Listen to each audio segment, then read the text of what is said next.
Welcome to the next session of our course. In this course, we will discuss about fluorescence and phosphorescence spectrophotometry. Basically, fluorescence and phosphorescence spectrophotometry are variants of absorption spectrometry, that is molecular absorption spectrometry. And we have discussed already in the previous classes that electromagnetic radiation is absorbed by the molecules, and the measurement of the emitted radiation with respect to the incident radiation is known as absorption. Now, in fluorescence, what happens is electromagnetic radiation absorbed by a molecule is sometimes re-emitted. This phenomenon is known as luminescence. In this process, photons of the electromagnetic radiations are absorbed by the molecules and excite them to higher energy levels, that is electronic energy levels. When the excited molecule returns to the ground state, the molecules luminesce. This phenomenon is known as photoluminescence, which includes fluorescence as well as phosphorescence. Sometimes there is a chemical reaction accompanying the excitation, and that is known as chemiluminescence. So, we have three types of photoluminescence processes. One is fluorescence, and another is phosphorescence, and another is interaction of matter with a chemical reaction, that is known as chemiluminescence. We will discuss about all these things in this class. In general, fluorescence occurs in a time span of about 10⁻⁻⁵ seconds. That means, when the radiation is falling on the matter, the absorption occurs in about 10⁻⁻15 seconds, and fluorescence occurs in a time span of about 10⁻⁻⁵ times, -5 seconds. That means, as the excited states of the molecules are very short lived. Phosphorescence, in comparison, it involves a change in the electronic spin, and therefore, it must be much slower than the fluorescence. The lifetime of the excited species in phosphorescence varies from 10⁻⁻⁴ seconds to several seconds, sometimes even minutes. In photoluminescence processes, that is fluorescence as well as phosphorescence, the emission occurs at wavelengths longer than the excitation wavelength. That means, you take it around 300, 350, the excitation would be always higher than the incident radiation. This is a very important concept of fluorescence and phosphorescence. Now, this figure we have seen in our second lecture, where the excitation processes I had shown earlier. Now, you can see here, this is an absorption, phosphorescence and fluorescence phenomenon, and the first one I have shown absorbance. Here the excitation occurs from S0 to S2, and different levels, excitation levels, and the abscissa is energy, and the excitation occurs from the ground state S0 state to S1, S2, etc. And then we have singlet excited state and triplet excited states. Now, vibrational, as you can imagine a substance getting excited to higher energy level, it is like standing on the ground floor and you are looking at a staircase, you are kicking a ball to the first floor. It need not land exactly on the first floor, but it can go to higher steps or lower steps. So, you can imagine those higher steps and lower steps as the vibrational energy levels. So, first floor is the excitation energy level, the steps along with that are vibrational energy levels, and each vibrational energy level is further associated with number of smaller steps, that is known as rotational energy levels. So, when you excite an electron from the ground state to the next higher electronic state, it need not go to the ground state of the vibrational energy level of the excited state. It can go to any of the vibrational levels of the excited state. And then what happens? The electron will lose its extra energy and comes to the ground state of the excited molecular state. From there, it comes back to the ground state, and if there is no change in the absorbance, no change in the wavelength, then we call it absorption. If there is a change in the, if it is accompanied by an emission of radiation, then it is known as fluorescence. That is what we are showing here in the middle part of the spectrum. So, here you can see that it has gone to the fourth state, third, second, first, etc. These excited states, they will lose their energy and then comes to the ground state of the excited molecule, and then from there it comes back to the ground state. Again, it need not come to the ground state 0, it can come to any of the vibrational levels in the ground state.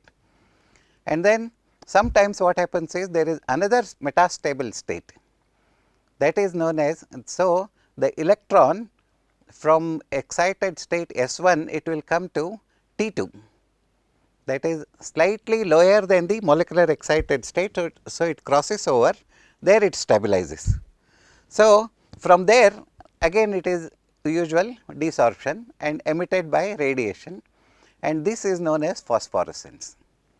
So, all these three processes could occur simultaneously or separately. Now, that means an absorption, a molecule which absorbs radiation need not fluoresce, but a molecule which fluoresces definitely must absorb, and a molecule which gives you fluorescence need not give you phosphorescence, but a molecule which gives you phosphorescence must fluoresce, and therefore, it must again absorb. So, an absorption chromophore is always essential for fluorescence and phosphorescence as well as chemiluminescence processes also. Now, fluorescence occurs in gaseous state, liquid state, or in solid chemical systems also. For example, you would have seen in sodium vapor 3s electrons are excited to 3p states of the order of about 589.6 and 589 nanometers. You would have seen sodium vapor lamps all over the town, and you will see only yellow color in that in your day-to-day observation on street lights. But even that yellow color is due to the absorption of sodium atoms, which will take the radiation to the next higher energy level, that is electronic excitation state, and that is again a doublet corresponding to 589.6 as well as 589 nanometers. So, after about 10 raised to minus 8 seconds, the electrons return to the ground state while emitting radiation at the same wavelength. That means, it absorbs the radiation and then goes to the next higher energy level and then emits, but the emitted radiation is also of the same excitation radiation. That means, there is no fluorescence occurring, but the emission is also occurring, absorption is also occurring. This is known as resonance fluorescence. That means, any emission occurring at the same wavelength of absorption is known as resonance fluorescence. Many molecular species emit radiations at longer wavelengths than the excitation wavelength. This I have already told you, and this shift is called as Stokes shift. So, what happens when the electron gets excited? You can see this figure here. This is the ground state, singlet state, and then a electron is excited, and the spins are as they are. Here in the ground state they are paired. In the singlet state also, you can see that this electron spin is the same way as well as the other electron, even in the excited state it has the same spin. Now, this is known as singlet state. The another possibility is when this excited, when the electron is excited to the next higher energy level, here you can see the spin of the second electron is opposite. So, you will see that this is an excited state, but changed spins. So, this is known as triplet state. In fluorescence, we get the singlet state excitation, that means spins of the excited electrons do not change, whereas in phosphorescence the spins of the electrons in the excited state changes. So, this is the basic difference between fluorescence and phosphorescence. So, as I have already told you, molecular absorption occurs in about 10 raised to minus 5 seconds, and excited singlet state occurs with an average lifetime of 10 raised to minus 5 to 10 raised to minus 10 seconds. Excited triplet state has a minimum average lifetime of 10 raised to minus 4 seconds to several seconds. You would have seen in old timepieces, you would have seen that green color, timepiece is green colored, which will shine at night. So, that is all a phenomenon of phosphorescence. So, the properties of the excited triplet state as well as singlet state differ significantly from each other. Now, you can see here that the radiation induced excitation of the ground singlet state has low probability of occurrence for the triplet excited state, because in general triplet excited states are forbidden transitions. That means, the probability of a triplet transition occurring is much less compared to a singlet state excitation. That means, electrons do not get changed in their spin.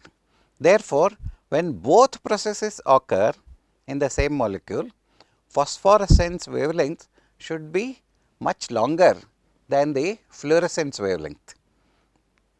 So, you could if both of them you are able to see for fluorescence as well as phosphorescence, the first higher energy level emission would be fluorescence, and still lower energy level would be phosphorescence. Now, let us look at some of the theoretical aspects of fluorescence.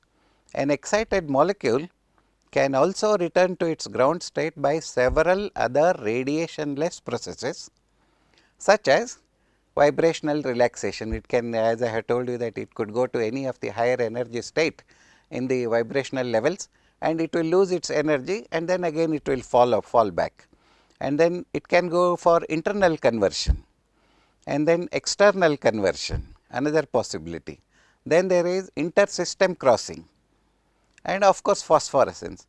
Why I have included phosphorescence in this is because it will reduce the probability of fluorescence, because we are discussing fluorescence in this case.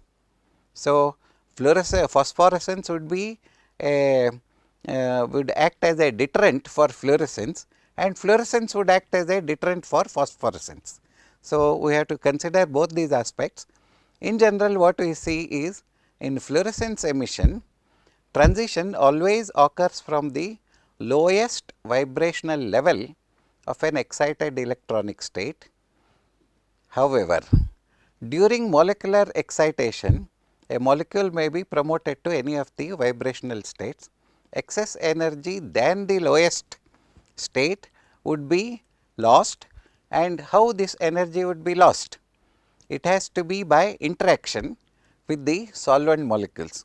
So, it will pass part of its energy to the solvent molecules and then lose its excess energy, comes to the ground state vibrational excited level, and from there it will come down to the ground state. So, transfer is always accompanied by a minuscule increase in the temperature, because there is interaction of solvent molecules along with the fluorescence compound. So, this interaction, change of energy, exchange of energy must be occurring and it must take place in some form or the other, it cannot be destroyed. So, this occurs as a slight increase in the temperature of the solvent. As a result, several closely spaced emission lines are produced, which may or may not appear in the fluorescence spectrum, because the amount of energy change involved in vibrational changes are much lower than the excitation to electronic levels. So, what happens as a consequence, the efficiency of the vibrational relaxation, fluorescence band is shifted towards longer wavelength. It appears as a fluorescence band instead of a single fluorescence line. So, you would get a spectrum like this, and with a lambda max Gaussian curve you can imagine, and it is comparable to absorption band. Now, you can see that another possibility that we have discussed is internal conversions. What is this internal conversion? It is actually a crossover between two states of the same multiplicity, that means no change in the spin of the electrons, as in singlet or triplet transitions. So, if a singlet state goes to singlet state, there is no change in multiplicity, and if a triplet state goes to triplet, again there is no change in the multiplicity, whereas a singlet system going to triplet state would involve a change in the multiplicity. So, internal conversions can also occur between different excited levels, for example, S2 to S1 and then S1 to S0, like that different energy levels they can occur. Usually such conversions are accompanied by a series of vibrational relaxations as shown earlier, followed by internal conversion and further relaxation. That means slightly more energy is lost in internal conversions.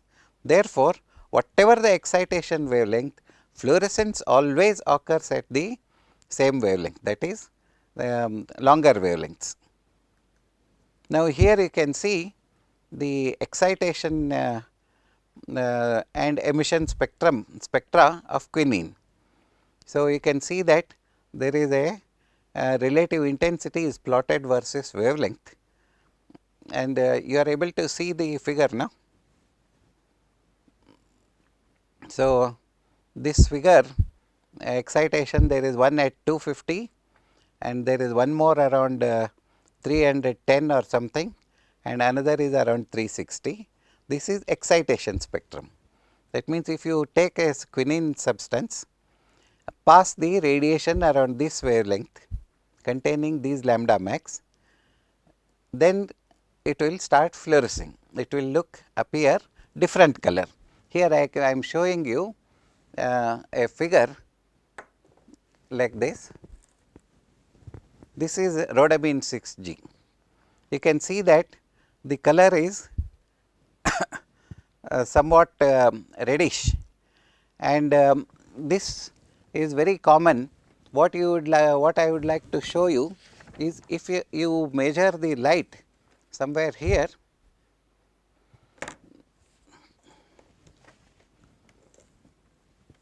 like this, you would see that the radiation falling on the paper is greenish, whereas the radiation near the glass between the near this point,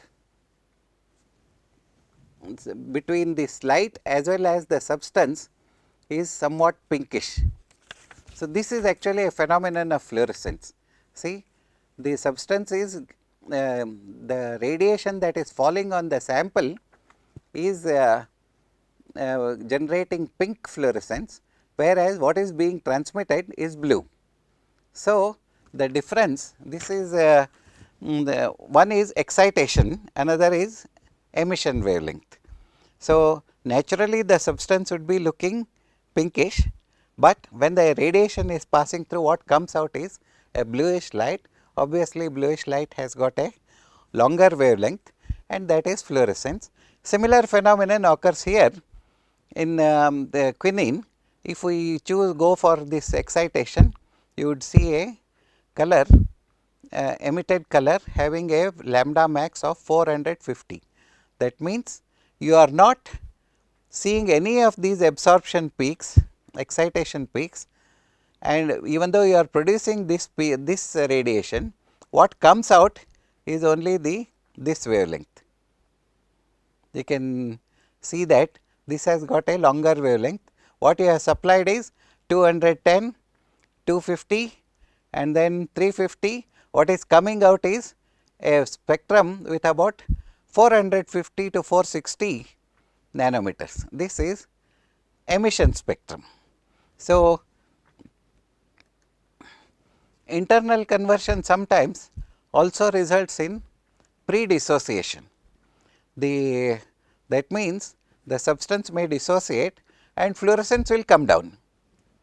So, here when the electron moves from higher electronic state to an upper vibrational state of a lower electronic energy level, the vibrational energy would be sufficient to rupture some weak bonds in the molecule, chromophore.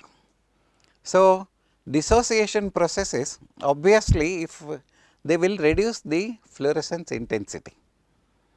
If there is no dissociation, the bonds would be there, fluorescence would be there, and you would be observing some amount of radiation. But if the chromophore itself is getting destroyed, obviously fluorescence also would be reduced to that extent. Sometimes what happens, deactivation involves interaction and energy transfer between excited molecule and the solvent or other solutes also. This process is called external conversion. Internal conversion, there is interaction only between the molecule and the solvent, and in external conversion there is fluorophore, that is fluorescing compound, solvent molecules as well as other solutes present in the sample. So, this is known as external conversion. Now, even external conversion would lead to decrease in the fluorescence. That is why, in any of the fluorescence methods what we normally measure, we should always make sure that there are no external solutes in the sample. That is what we do as interference studies. So, what happens if there is some other substance which will absorb fluorescence apart from the solvent molecules. So, when this happens, enhanced fluorescence also occurs sometimes, because the external solutes can also increase the fluorescence, because they may also have a chromophore. So, the mechanism, however, the mechanisms of such conversions are not very well understood. The inter-system crossing, as we were discussing, it is basically a question of singlet to triplet transitions, and they occur if there is any overlap between the electronic states of different multiplicities. That means, singlet to singlet is there, singlet to triplet also is there. If the triplet state is having a slightly lower level like this is the higher level is singlet, lower level is triplet. So, if there is a possibility for the molecule to come down to this level, and then this is again a stable triplet state, then the interactions can occur. So, intersystem crossing is more common in molecules containing heavy atoms. For example, in the chromophore, if there is iodine molecule, then intersystem crossing possibility is much more. Sometimes there may be a bromine compound, and if the parent compound is fluorescing, if there is a bromine substituent, and then that means there would be higher fluorescence occurring, and this is known as intersystem crossing, because they provide a triplet system in the that helps in the crossover. So, the molecule will go to higher energy state, lose its vibrational energy level, come to the ground state, excited level, and then immediately it crosses over to lower triplet state. So, this triplet state is the one which will lose its excess energy and come down to the ground state. So, the presence of iodine, bromine and some other halogens etc., heavy atoms basically, they are they aid in this intersystem crossing, and sometimes because spin and orbital interactions are more prominent in such cases. Then the presence of molecular oxygen also is enhances intersystem crossing with a decrease in fluorescence. Any molecular, any solution, for example, if you take, there will always be some amount of dissolved oxygen. So, this dissolved oxygen, that is molecular oxygen, it enhances intersystem crossing, that is it brings it to the lower triplet state, metastable state we call it, and then with that obviously has to decrease, result in the decrease in the fluorescence, not phosphorescence. So, intersystem crossing is one thing, and phosphorescence as such, after an intersystem crossing from triplet to singlet state, internal and external conversions in the excited states also can take place, resulting in the decreased fluorescence. This kind of emission is more common in highly viscous media or at low temperatures. So, most of the phosphorescence measurements are done at very low temperatures, because they are more stable for measurement. So, then there are different types of chemical aspects. Let us discuss now the different types of transition types.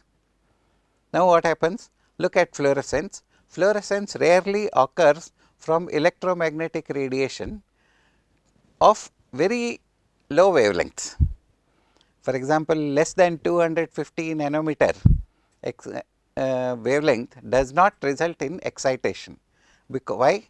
Because the energy of the electromagnetic radiation below 250 is so high that it, instead of exciting, it ruptures the bonds. So, it destroys the molecular structure. So, you would rarely see fluorescence occurring from wavelengths of less than 200 nanometer or lower. And what happens? These radiations of 200 nanometer or lower, they promote sigma to sigma star transitions, and sigma star to fluorescence does not occur because bonds are being broken. So, chemical is being destroyed. Therefore, we do not like excitation using very low wavelengths. Now, what are the other possibilities? We can surmise that sometimes the pi star to pi and pi star to n transitions, among these the probability of fluorescence occurring is more in n to pi star transitions than pi to pi star transitions. Why?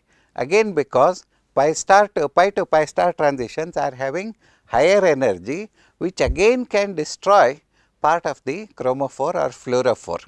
So, the most of the radiations responsible for fluorescence correspond to slightly longer wavelength ultraviolet radiations, sometimes visible also, but in general they are all long wavelength ultraviolet rays corresponding to n to pi star transitions. So, molar absorptivity, if you take a look at it, they of a pi to pi star transitions are of the about 100 to 1000 fold greater than n to pi star. So, the energy of the transition, energy of pi to pi star is also so much higher. Therefore, the inherent lifetime associated with pi to pi star transitions are of the order of about 10 raised to minus 7 to 10 raised to minus 9 seconds, as compared to 10 raised to minus 5 to 10 raised to minus 7 for n to pi star transitions. That is why we say most of the time fluorescence occurs from n to pi star transitions, because the lifetime of the fluorescence n to pi star transitions are of the order of about 10 raised to minus 5 to 10 raised to minus 7 seconds, the fluorescence probability is also lifetime is also of the almost of the same order. Now, most efficient phosphorescence should also occur from n to pi star excited state, but that should be very short lived. The excited state n to pi star should be short lived, and when it comes down to triplet state, the triplet state should have longer life. So, the pi to pi star it is n to pi star transitions are less susceptible to deactivation from pi to pi star transitions. In such systems, inter-system crossing also is less, because the energy difference between singlet and triplet states is much larger, and spin orbit and coupling is also not possible in such cases. Now, I have combined here some of the observations of chemical nature. For example, you can see that all aromatic compounds containing chromophores exhibit low energy pi to pi star transitions. Aliphatic and alicyclic carbonyl structures, we have seen such structures in our discussion on spectrophotometry. Such structures with conjugated double bonds also may exhibit fluorescence. So, a majority of the unsubstituted aromatic compounds, what do? And simple heterocyclics, they do not fluoresce in solution, but such such systems are pyridine and then furan, thiophene, pyrrole. Such structures I have put them here on the screen, and you can see that they do not fluoresce. Now, fused ring structures, another observation. Suppose I have quinoline with 2 benzene rings, with one of the benzene rings containing nitrogen, and that is quinoline. Such substances ordinarily fluoresce. Isoquinoline and indole. Indole is one 6-membered ring and another is 5-membered ring with nitrogen. So, these substances fluoresce. That means, the planar structure, if it is bigger, that means fluorescence is much more. Single aromatic structure like benzene, toluene, etc., they do not fluoresce on their own. Whereas, you put 2 aromatic rings, fuse them together, it gives you a much bigger rigid plane in which the electrons are organized, and such systems fluoresce more. And another observation that I have put together is substitution on benzene rings. It shifts the lambda max and fluorescence is observed. You put any substituent like benzyl alcohol and other things, they start giving you fluorescence. Substitution with halogens. What happens? Halogens are bigger molecules, there is steric hindrance, so fluorescence comes down, fluorescence decreases, increasing the inter-system crossing. We have already discussed that iodine and such substances, if I put on aromatic substances, inter-system crossing is much more. Therefore, fluorescence decreases. So, in iodobenzene and nitrobenzene, such substances are examples. And suppose I take a benzene ring and substitute a COH group, convert it into acid, benzoic acid, or CO group or CHO group, aldehydic group on the aromatic ring, again this inhibits fluorescence. So, that means the rigidity is destroyed, lability of the electrons becomes more. So, suppose I take 2 aromatic rings and bridge them together with another aromatic ring, rigidity increases.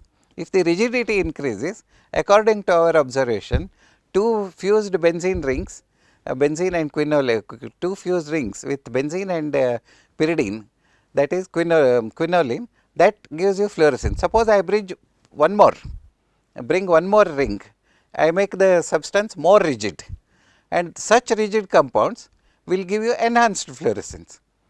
So, it is I have put here one benzene ring, second benzene ring, and third is a pyrrole ring, and here I get fluorine, that is less fluorescing, and 3 rings. But if I just bridge them with a single bond here, as in shown here in biphenyl, that is more fluorescing.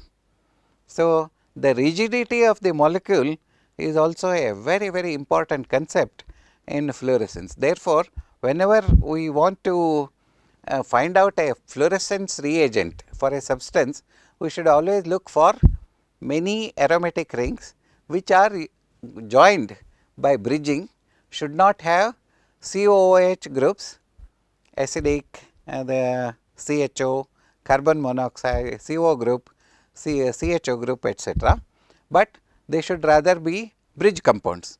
So, molecular weight should be high, rigidity should be more. Such compounds would be good candidates for fluorescence development. Now, another observation is fluorescence decreases with increasing temperature. Now, why this should happen? Because increased frequency of collisions. If the collisions are more, intersystem crossing is more intercollisional. So, energy would be transferred much faster, and there is no chance for fluorescence to occur. That means, deactivation will occur. You take a fluorescing substance like this and then you heat it. When you heat this substance, it will lose its fluorescence. Whereas, if you do not heat it, bring it down to room temperature, then it is the fluorescence would be much higher. So, temperature is a deterrent for fluorescence, and increase in the solvent viscosity, as we have discussed earlier, it increases the fluorescence. Why? Because decrease in solvent viscosity increases the probability of external conversion. So, we should always try to increase the solvent viscosity by using polyvinyl alcohol, glycerol, and some other substances, and basically it is to introduce inhomogeneities in a system where the fluorescence can be measured. Now, sometimes this observation, look at the last one, solutes and or solvents containing heavy atoms decrease the fluorescence. This we have already discussed. Such examples are carbon tetrabromide and ethyl iodide. Suppose you want to reduce the fluorescence of a compound, what you should be adding? You should add carbon tetrabromide, and then you can add ethyl iodide. They will reduce the fluorescence. So, you can control the fluorescence of a substance to any level you want by adding such substances, which will increase or decrease the viscosity. So, spin orbital interactions normally increase the rate of the triplet formation, which results in again reduced fluorescence. So, if a substance exhibits more resonance forms, then what happens? Fluorescence would increase or decrease? The electrons will be more mobile. So, the structure would be more stable, that means fluorescence should increase. If the structure gets destroyed, fluorescence should decrease, but if the substance has got more resonance structures, there would be equilibrium among the two, it would be stable, the energy would be lower and fluorescence would be enhanced. Sometimes pH control, you increase the pH or decrease the pH, that also results in enhanced fluorescence, because the anions, generally whenever we are talking of a fluorophore, we talk of anions, it is not the cation. Cation would be a small substance containing calcium, sodium, potassium, etc., but the anion is a larger molecule, that is a fluorophore. So, fluorophore concentration can be increased in alkaline conditions. So, I take the system in acidic medium, add a little bit of sodium hydroxide or potassium hydroxide, the anionic concentration will decrease, it will increase, cationic concentration will decrease. So, the anionic concentration when it increases, there is addition of fluorescence. That means enhancement will be there. And next point is dissolved oxygen. This we have already discussed. It reduces the intensity of fluorescence due to photochemically induced oxygen. This we have not discussed. Earlier we had simply stated that dissolved oxygen reduces the fluorescence. How does it do? Is because it induces oxidation. So, obviously oxidation will reduce the fluorophore concentration, and increase is once the concentration decreases, the paramagnetism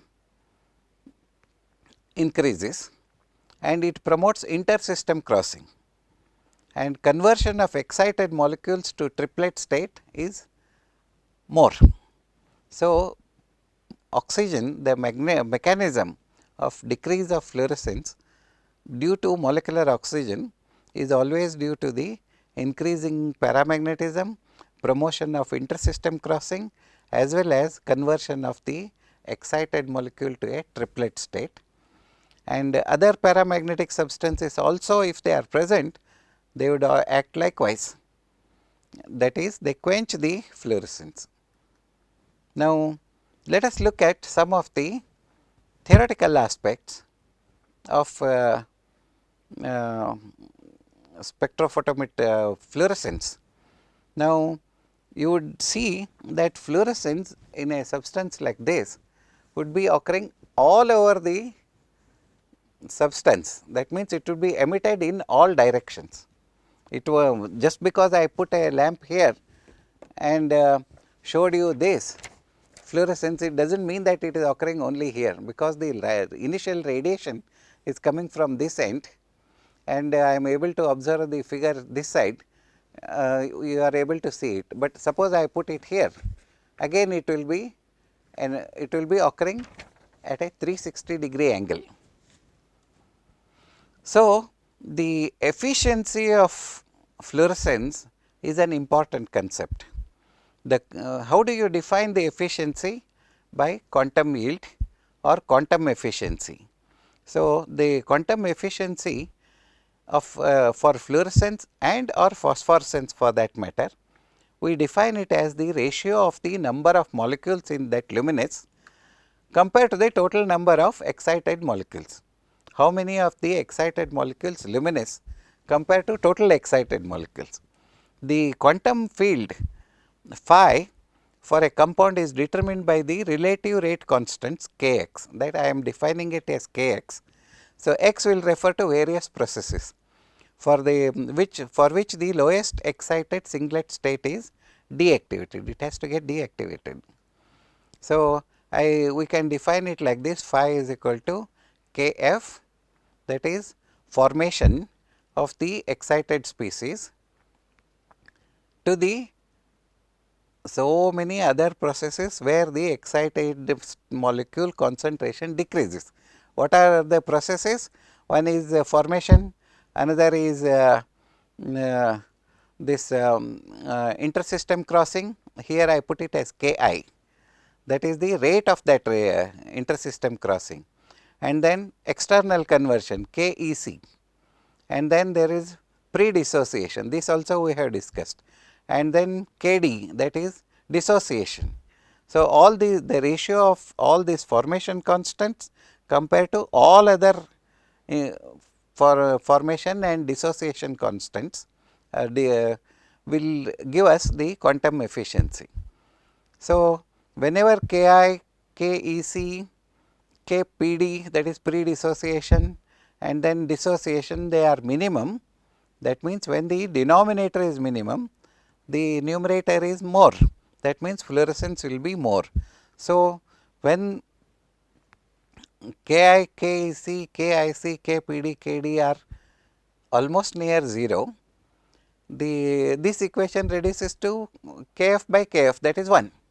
So, the maximum fluorescence efficiency approach is always 1, but you will never get it, it is a theoretical possibility, because almost you cannot have any system where there is no fluorescence I mean where there is no intersystem crossing, EC, pre-dissociation, some amount of dissociation, some amount of heat transfer, all these things will always be there.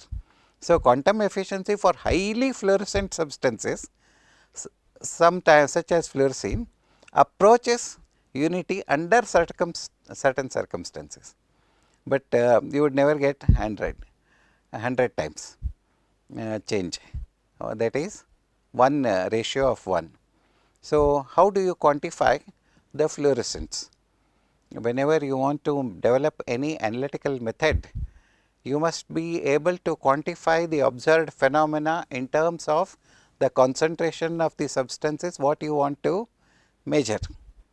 So, suppose a substance is fluorescing, you can measure the concentration of the fluorescing compound in relation to its fluorescence emission. So, you have to find a relation between fluorescence as well as concentration.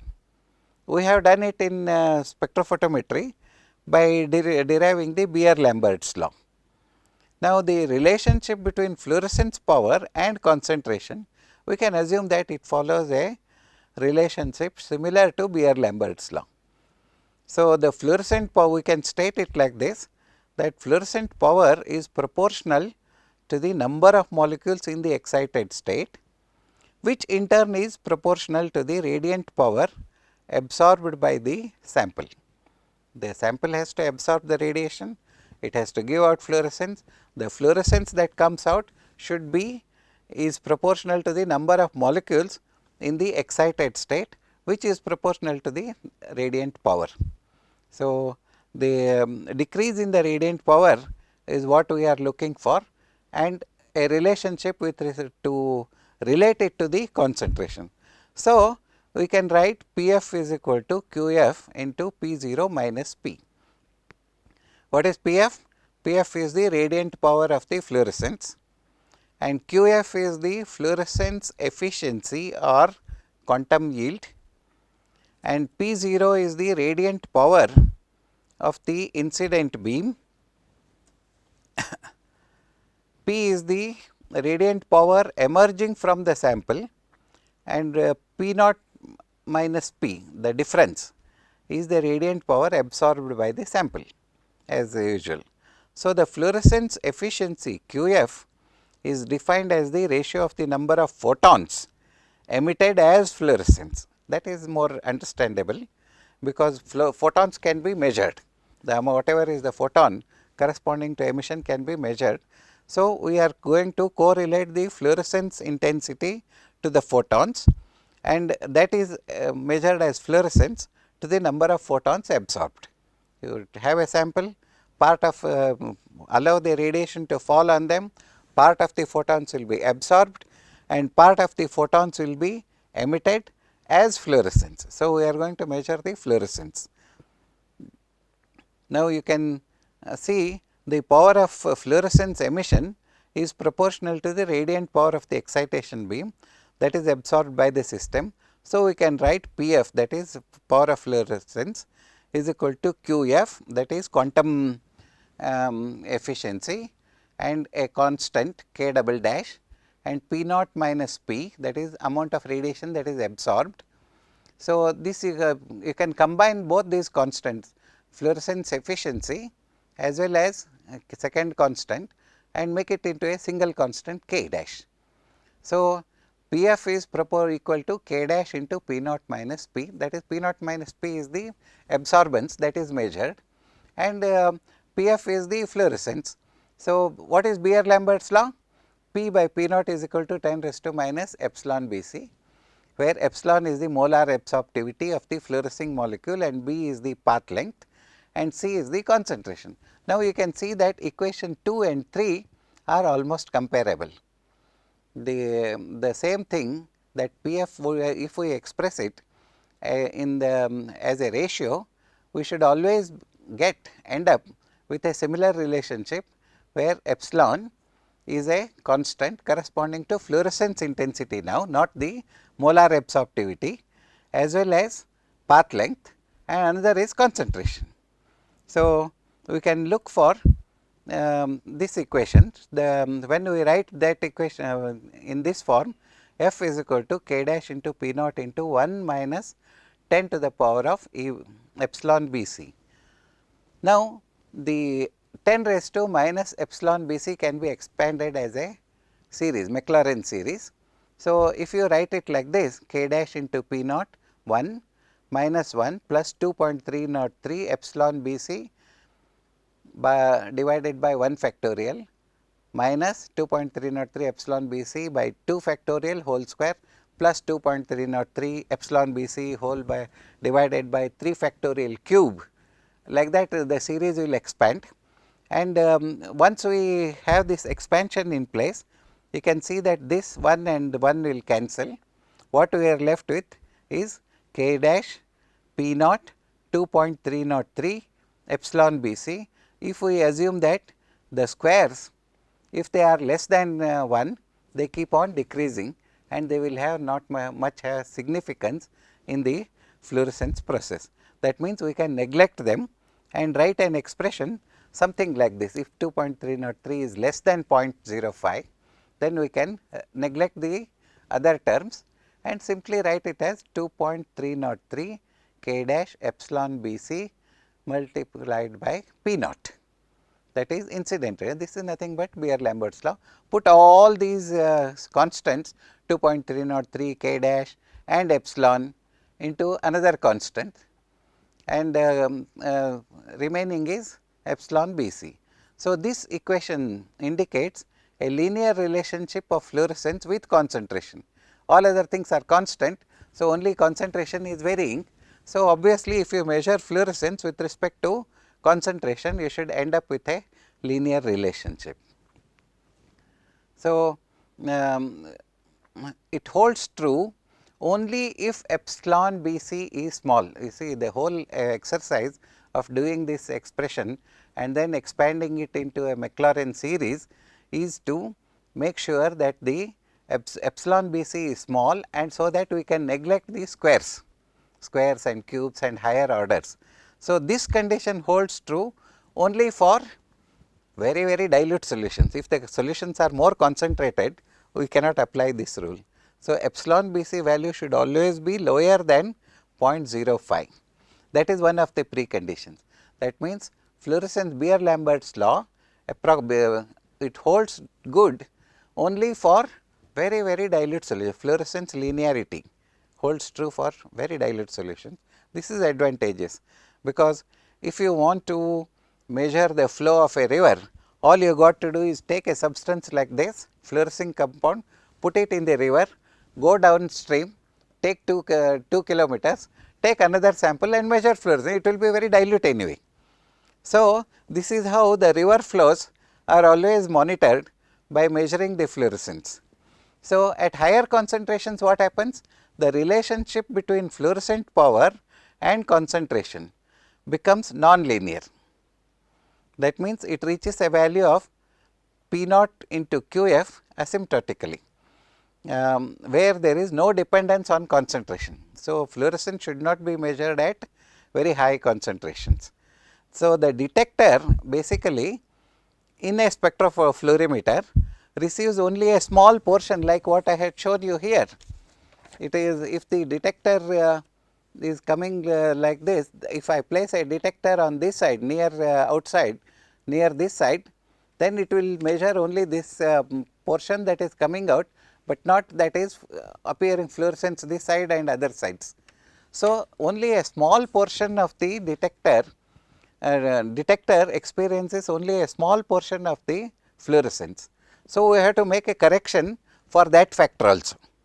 So, the Beer-Lambert's law should be modified further by introducing another concept K, which corresponds to the solid angle through which the detector is being receiving the fluorescence radiation.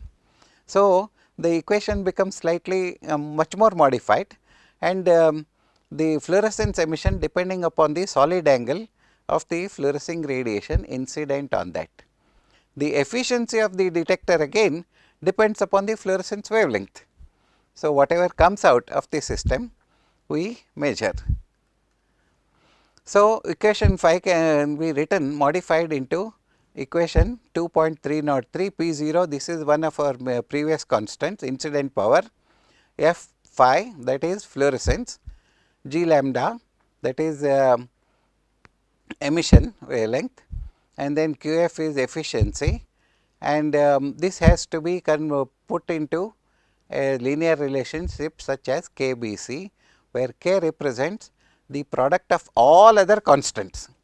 Put all of them into one constant, and then remaining thing is B, that is path length, that can be varied, and other thing is C, concentration.